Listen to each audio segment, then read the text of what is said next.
Welcome to Parenting Matters Now, a source of parenting advice a few minutes at a time. Hi, this is Dr. Roger Smith with Parenting Matters Now.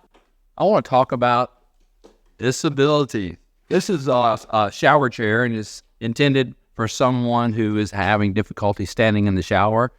So you may be very familiar with this. Many of you are totally unfamiliar with the needs of the disabled, and your children should be aware of disabilities or handicaps, whatever the term is that you would use, but it's more about the attitude of the terminology. Teaching your children or exposing your children to people who have challenges in life is very important. It helps them to understand where they are not limited, that other people are limited.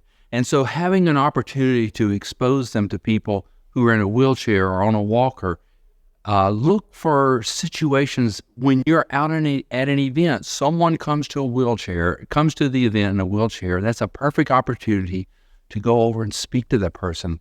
Do you know that people that are in wheelchairs say that they become invisible to the rest of the population, and that they welcome anyone to come up and just speak to them and say hello and ask about their life.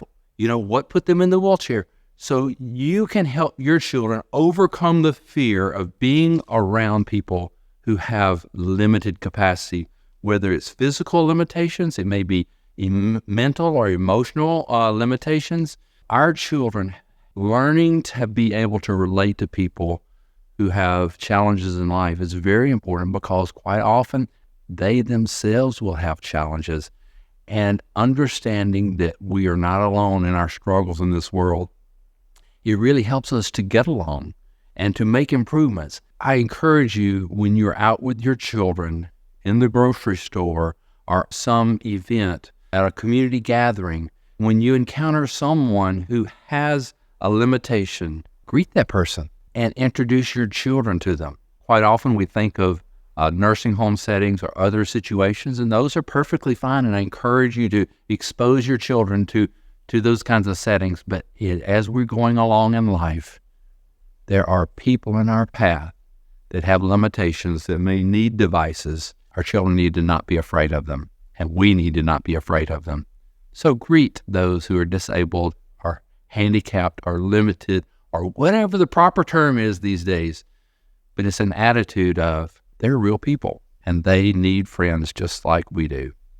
So introduce your children to disability that is in our community. It's Dr. Roger Smith, Parenting Matters Now. If you find the advice here helpful, I encourage you to get my book, Parenting with Influence, by visiting rogersmithmd.com. Subscribe to Parenting Matters Now for more advice, or go to rogersmithmd.com to search for more topics. See you next time.